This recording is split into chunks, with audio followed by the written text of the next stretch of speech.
Hello, my friends. Welcome back to another episode of the School for School Counselors podcast. I am so glad to be back with you this week. You might have noticed if you're a regular listener and if you're one of those folks that subscribes or, pops in every Monday to see the newest episode of the podcast, you may have noticed I was MIA for about a week. Yeah, I went radio silent for about a week. It was all for what I think is a good cause. It was because I was taking my own advice. I try to never tell you anything, suggest anything, or talk about anything that I wouldn't do myself.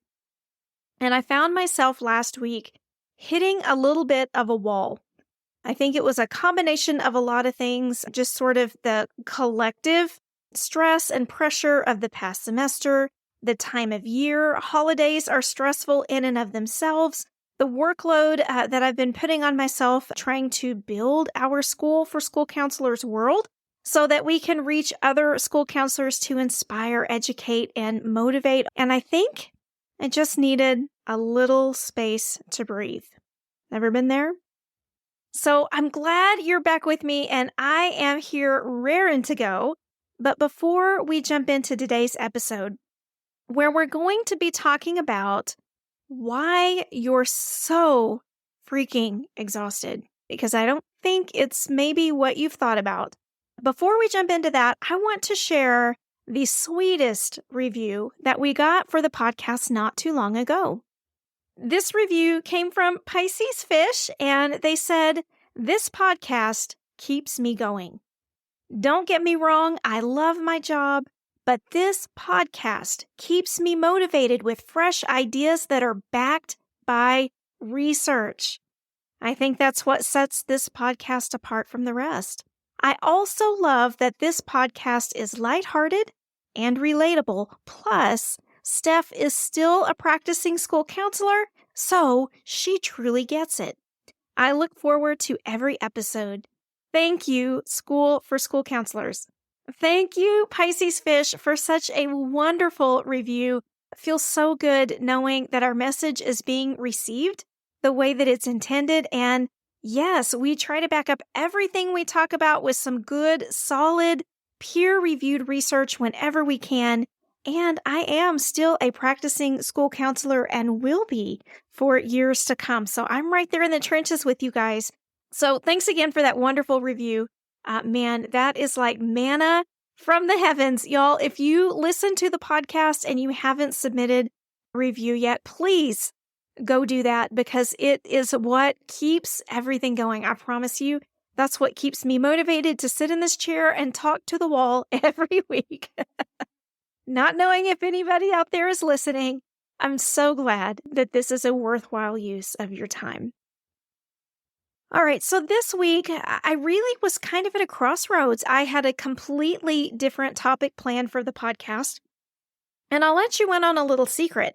A lot of podcasters try to encourage other podcasters to do what they call batching content. Batching content means that you would sit down over a weekend or a day, and you would record a series of episodes somewhere between maybe 4 and 10, so that you're not constantly having to sit down and record episodes, which in theory sounds great. However, I don't roll that way. It doesn't feel good to me to record episodes that way, and here's why. It's very, very important to me that I'm paying attention to what everyone is talking about. I'm listening to what you're saying. I'm hearing your concerns in the moment, right? Just like any good counselor would do. I want to be in the moment with you. And if I'm recording an episode 4 or 6 weeks in advance, I have no way of knowing what the temperature of our group is going to be. I have no way of knowing if things shift suddenly and there are new concerns or heightened concerns. I wouldn't be prepared for that. So instead, I choose to sit in my little podcasting recording studio every week and record a new episode for you week by week because I want to make sure that it's timely, that it's relevant, and it's what you need. This week, I was going to talk about closing out the semester because so many of you are either finished with the semester, lucky ducks, or you're getting ready to finish the semester this week. That would be me. And so was going to bring you some of the highlights and best little pieces of tips and inspiration from our School for School Counselors Mastermind workshop that we held not too long ago about closing out the semester. We talked about things like reading that data, ensuring that we understand what it's telling us beyond the surface statistics, setting goals for the spring, being very intentional about where our time is going to be spent, where our efforts are going to be most fruitful, and reassessing our relationships with our administrators, things like that. Just kind of a nice little cleanup of all the things that should be happening at the end of the semester to get us ready for the new one. So if that's something that interests you, I'm going to invite you, come jump into our School for School Counselors Mastermind. It'll all be in there for you, the workshop replay, all of the printables that we provided. This week, though, I feel like just based on what I'm seeing in social media, based on the conversations I'm seeing, based on the emails that I've been receiving from many of you, and based on where I am personally, I think we need to talk about why you're so exhausted. Because do you feel it? I mean, I can read it in your words. I can see it in the posts that you're putting out. I hear it even in my colleagues' conversation. Everyone is just flippin' exhausted. And it's no wonder, right? But we often want to attribute that feeling of exhaustion or that feeling of overwhelm to, well, it's been a long semester, right? Or December's always tough, like this is no exception. Or I'm serving an insane caseload, so of course I'm tired. But y'all, I think this goes deeper than that. I think there's a lot more at play. And I think if we just take a moment to recognize some of these forces, it starts to make things feel like they make a little bit more sense, right? And so if nothing else today, I just want to validate where you are, because I think a lot of the times when we talk about stress and overwhelm, we're quick to jump to, make sure you're engaging in self-care. Just do these 3 little quick tips and you'll be right as rain. Y'all, that doesn't work all the time, right? And I think we need to be real about where we are in education, because we all keep trying to pretend like we're just bouncing right back to normal. We're bouncing back to 2019 levels, pre-COVID. Everything's great, and that is not the case. The education system right now is in turmoil. Do you see it? Do you feel it? Testing, standards, all of those things, we are still pushing students. We've been provided no time to recover from the last 1 to 2 years, and I'm not just talking about COVID shutdowns, and I'm not just talking about that first year coming back and getting into routines. I'm talking about even last year, the end of last year, when we still had lots of students who were attending school virtually, right? Or had insane number of absences because they just couldn't get back in for whatever reason. We have been pushing students like nothing ever happened. Like we should just be achieving. And we knew we were pushing students too hard before COVID ever showed up. So now that we're back and we're still pushing students to, attain these standards, take these tests, achieve these benchmarks, y'all, they're exhausted, right? Kids are dysregulated. They're needing more support than ever. They have all of the lost skills from COVID, change in perception of the importance of school.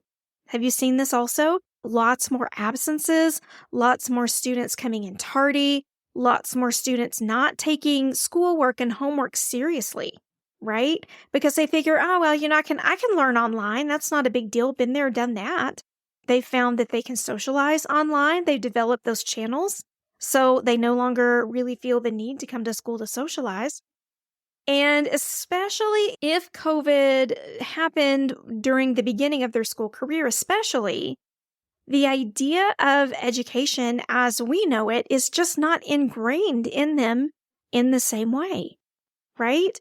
But we still have these same standards. We still have the same attendance standards. We still have the same academic standards. We still have all of the same grading standards, all those things. Those haven't changed, but students' perceptions of what they should be certainly have. And I would venture to say even parents as well. So we're fighting that battle. Our teachers are also dysregulated with this pressure to produce, feeling like they've had no time to catch up, right? They're expected to be magicians on campus and somehow make up a year, 2 years, 2.5 years of growth in a semester. And that's just not realistic. I think it's probably counter to the whole reason that they entered education in the first place, right? Which was to serve students, to teach students, to see students achieve and succeed. And really, honestly, I think their souls are tired because they're doing a much different job than they anticipated. Classroom management is a challenge. We've got kiddos coming back into school that haven't been there regularly. Some of those kiddos are challenging us. Teachers are perhaps out of practice with their classroom management standards. It doesn't take long to lose those if you're not regularly involved with them. And really, when you take all of this into account, our administrators are somewhat dysregulated too. As much as we would like to be able to blame all of the difficulties on our campus on our administrator, let's just find the scapegoat, right? Let's just find someone to blame because that makes us feel better, we think. Your principal is often not that person.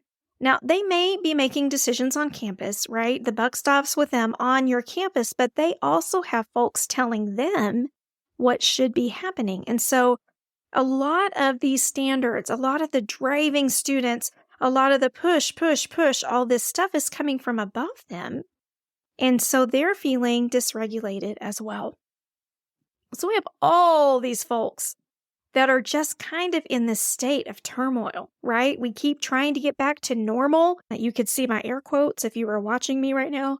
Trying to get back to normal in education, but nobody's feeling it yet. Nobody is really feeling it. And let's face it, education was stressful before COVID even hit. So this is like the straw that's breaking the camel's back. On our side, I perceive the state of school counseling as being somewhat in turmoil as well. We are being constantly berated to self-advocate, right? Every time you turn around, you're being told self-advocate, advocate for yourself, tell your principal, advocate for your role, collect your data, advocate over and over and over again. But there's very little organized effort driving that. So you can self-advocate until the cows come home, and maybe it works and maybe it doesn't. But do you feel supported beyond your own efforts? If your answer is no, that means your organizations aren't doing what they're supposed to be doing. All right, I'm just going to call a spade a spade. If you are not very aware of what they're doing in the background to try to lobby, to try to be active in developing legislation, then you're not being supported. And so no wonder you're tired. No wonder you feel like you're fighting this battle all by yourself. That's because you are. And it's not cool. We have the haves versus the have-nots in our field.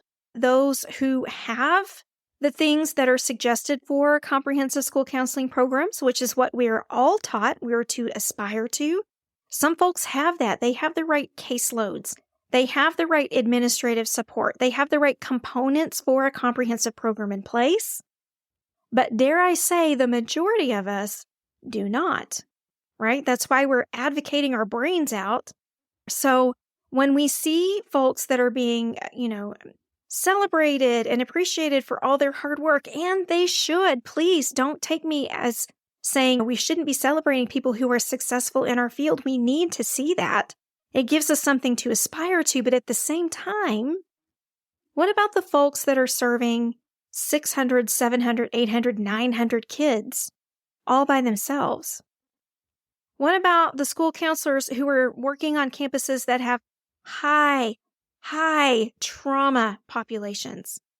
You can't run a school like that the same way that you would run, affluent, suburban, smaller campus. They just aren't the same. And so it develops this hierarchy in our field of the haves versus the have-nots. And if you feel like a have-not, it's gonna beat you down. We have severe role confusion in our field. We are taught and trained as therapists. We are taught and trained as true counselors. And then we get into the school counseling role and discover not only are we doing a myriad of other things that we never dreamed we would be responsible for, right? Or maybe you knew, but it just didn't hit home, right? The gravity of it never really hit you until you got involved. And you go, oh, wait a minute, whoa, this is not what I was expecting. We have role confusion there. We know how to counsel kids through their issues. We know how to provide long-term counseling because that's the way the majority of us were trained. But then we're told every single day, you can't do that. You can't do the things that you trained to do, and you can't do the things that led you into this field. But here's a whole bunch of other crap you can do. And nobody ever taught you how to do this, but good luck, figure it out. We know you'll be great. Right? I mean, I hate to sound like Debbie Downer here, but I think we need to get real about some of these issues that are going on. And so if you identify with any of this, just know some of this is probably contributing to those feelings of exhaustion, right? Totally is. And then lastly, I'll talk about a little bit because I know that you're very familiar with this and I hope that you're on guard for it daily. But vicarious trauma, guys, it's a real thing. Even if you don't feel it building, it's building. And with every story that your students come in and tell you, every concern they bring to you, every situation that you listen to, and you're having to weigh confidentiality versus safety, or you're trying to do mental gymnastics in your head about your approach or how you need to guide them where they need to go without giving them advice that you honestly would really love to give them. All of that attending and building rapport and all those skills, all those things. And then you're hearing some of the worst stories you've probably ever heard in your life. You're hearing some of the most heartbreaking things that you probably could never have even imagined before one of those kiddos walked in your office and opened their hearts. That's a lot to carry. And most of you listening don't have a team to debrief with. You don't have a consultation group to go to process those things. You just carry them. And you go home and you try to take good care of yourself and your family, your friends and loved ones. You try to de-stress, to let it go. But if you're a human being, and if you care about your students, and I know you all do because that's what led you into the field, it's really hard to let those things go completely. That's what makes you great at your job. Did you know that? That's what makes you an amazing school counselor, but it's also what wears you out. So we've got a lot going on, my friends. We've got a lot going on. And like I said before, I know so many of you are feeling exhausted, right? You're feeling tired, like bone tired, soul tired. Some of you are feeling a bit demoralized by your situations on campus.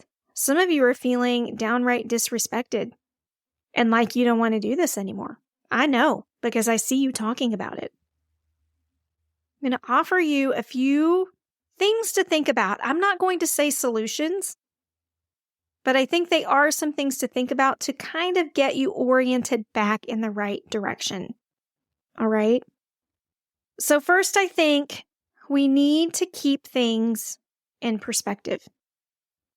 My number one school counseling mantra, many of you have heard me say it numerous times. It pops up in our Facebook group all the time, and it's something that I learned from a dear mentor of mine. I am a helper, not a fixer. I have to remind myself of that all the time because it's so easy to get carried away. And in my nature, right, wanting to be a servant to the students I'm working with, I want to really get in there and try to fix things for them. But a lot of the things they bring to me are things that I can't fix. And some of them are unfixable, right? It's not about fixing them. It's about helping them through that, helping them process the situation, helping them find solutions to find their own power. I'm a helper. I'm not a fixer. I have to really work to keep things in perspective. My data helps me there. I keep use of time data. I track every single minute of my day. I find it so beneficial, and I'm going to have a really interesting episode about data collection coming up for you soon. I think it's going to blow your mind a little bit because I'm going to tell you some stuff about data collection that you're going to be shocked to hear. And I promise you it's not what you're imagining right now. I'm developing a whole new perspective on this, but I want to get my words right before I bring it out to you. But my use of time data helps show me what I've done. So when I'm having those days where I've either run so fast I have no idea what I've accomplished. Have you ever done that? Like the day is just a blur and you have no idea what happened by the time you get to the end of it. Or feeling really frustrated because my time has been allocated to other things that had I had the choice I would not have chosen, can sometimes really make me feel defeated, right? Like I'm not able to get to all the things I need to get to. My data and my stats are a great way to go back and say, oh, but look, it feels that way, but is it completely true? It's just a help to me. So if you're not collecting that use of time data, I would recommend it. And if you're not familiar with how to do that or how you want to do it, we have lots of different options in our School for School Counselors Mastermind. We have videos in there. We have our weekly consultation chats. We can walk you through the whole thing. But I'm telling you, when it comes to situations like this, that data is gold. Also, I think along the lines of being a helper and not a fixer, we have to manage our own expectations. It is easy to get carried away in this wave of ASCA says this, ASCA says that, comprehensive programs do this, good school counselors do that, and we begin to place all these expectations on top of our own shoulders. And I think that's a dangerous thing to do. As I said before, some of you are serving amazingly ridiculous caseloads on your own. Some of you are serving campuses with ACE scores collectively that are so high that it would blow other people's minds, right? I've been on those campuses. I know what that's like. And I also know what it's like to work on some fairly affluent campuses. And there, guys, that's like night and day difference, different universes. And when the ASCA standards were developed, they were developed with an ideal campus in mind, an ideal set of circumstances, an ideal situation. Many of you are not working in those kinds of situations, and that's okay. But be mindful that you're not trying to take those perfect world standards and force yourself to somehow fit into that mold. If you don't fit, you don't fit. Now, is there anything wrong with aspiring toward them? Absolutely not. But if it gets to the point that it's beating you down, you feel like you're dragging, you feel like you're losing your motivation because how in the hell am I ever going to get there? Then back off a little bit. If you have a caseload of 800 students, there is no reason to feel like you need to ramp. Can I get an amen on that, right? If you are serving a caseload of 600 to 700 students and you want to be the school counselor of the year, I have news for you. There has not been a school counselor of the year with a caseload below, and don't quote me on this, but I'm believing 450 at last count. Folks, I've done my research in the past, I think, 10 years, school counselors of the year. So if you're serving a huge caseload, don't feel like you have to be the perfect school counselor. It's too much to ask of anybody. And I know you're awesome. I know you're awesome. But there is a certain reality, right, that we need to have to our goals. And sometimes it's not the best idea to overshoot too far. Also, if you're on one of those high trauma campuses, you're on a high needs campus, you're on a campus where sometimes it feels like your tiers of intervention are inverted. You ever been on a campus like that? I have. Man, that's a wake-up call.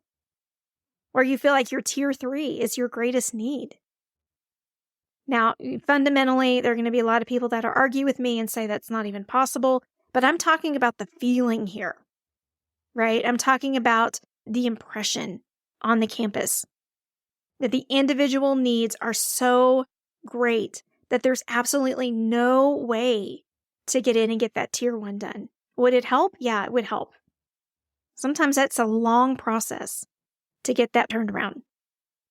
So if that's the case, no, you can't do all the things. You're not going to be able to do your individuals and your small groups and, your guidance lessons and your school initiatives and your steering committees and your data meetings with you and all the things. You may not have time to do that.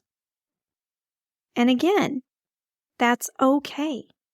Be careful of what you're placing on your shoulders. Remember why you're there. I was reading this past weekend, doing some research for you guys, and a very poignant quote that I wrote down in my notebook here is, the worst thing that we can do in our work is to allow ourselves to become a victim. Right? Think about that for a minute. It's exactly the thing that we try to prevent our students from doing in their own life narrative as well. We don't want them to see themselves as a victim. We want them to see their choices, their power, the way that they can have choice no matter the situation. It's important to remember, but also hard to do, especially when you're in the thick of it. Remember why you're there. And if you can't remember, if you've lost sight of that, if you feel like this is just too hard, I'm not in the right place, I don't know what I'm doing, I don't know why I'm here, friends, get help when you need it. We all need help from time to time, right? My therapist is on my speed dial, and she knows when I call out of the blue, yeah, man, we need to talk about something. Something's gone down. Sometimes it's not anything specific. I just need to go in and get I call it my checkup, right? I just need to go in and process out loud the things that have been happening, the things I've heard and seen that I can do in a safe space, right?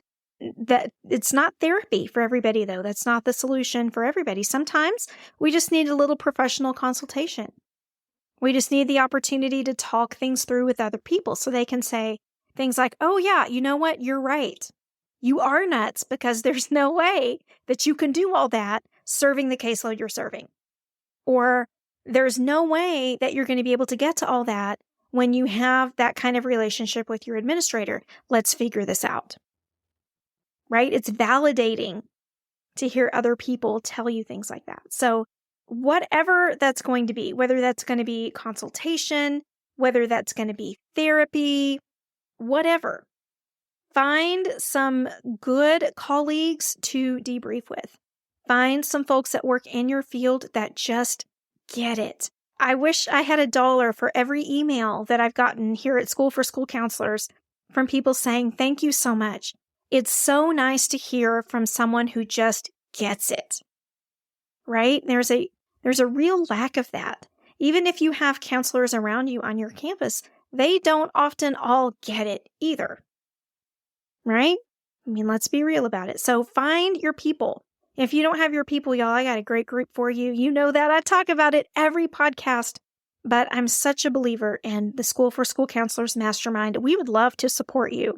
If you're in that weird place where you're just not feeling good about your role, you're not feeling confident about it, or you're not sure if it's really the right place for you, we want to help you through that. We want to support you.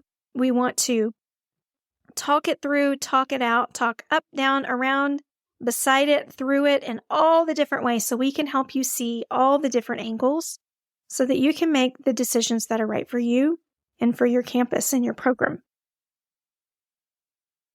I think school counseling can be wonderfully rewarding. And I'm telling you, I think still, despite the burps and the flaws, I still think it's the best job on the planet.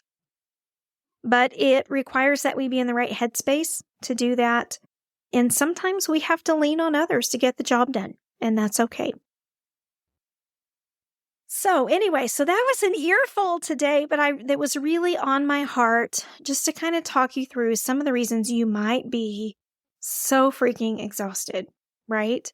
Education is in turmoil. School counseling is in turmoil. Teachers and administrators are dysregulated, as well as the students. We have vicarious trauma at play, and nothing for nothing, a lot of collective trauma as well, right? And we're fighting through this every day, trying to do our best job. And then we're putting all these extra expectations onto our own shoulders. We really need to be careful about keeping things in perspective, remembering why we're there, and getting help when we need it.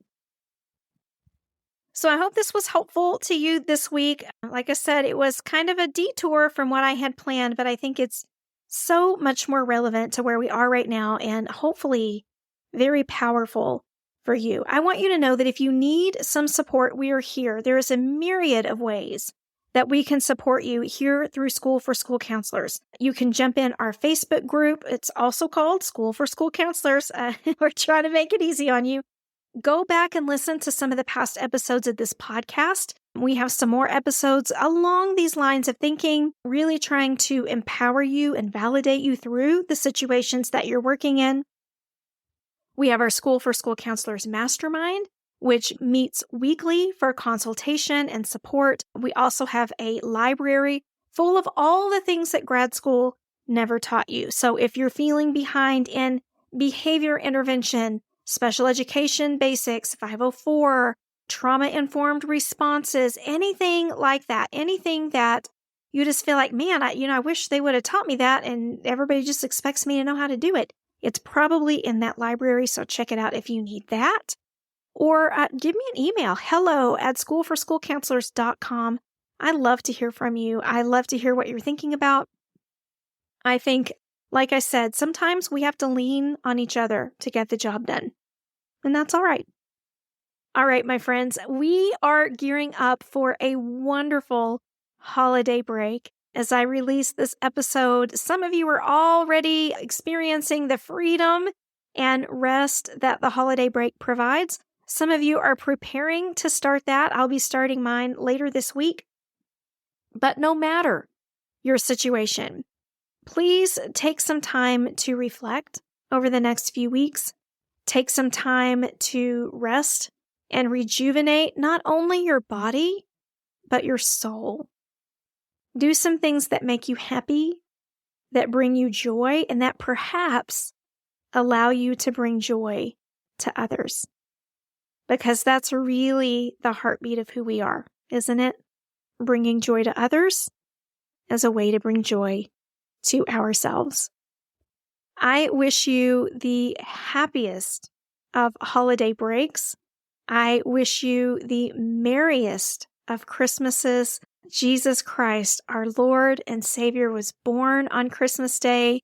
I'm not afraid to say it is my most favorite day of the year. And I just pray that this new year coming up is going to be full of wonder, full of validation, full of empowerment for you, and that you're going to have the very best year yet in 2023. That's my prayer for you. But until then, rest, relax, rejuvenate, have a great time with friends. And if you got a little bit extra time, man, hop in that Facebook group or catch up on this podcast. We sure would love to hear from you. All right. I will be back next week with another episode of the School for School Counselors podcast. Until then, take care, my friends. Be well.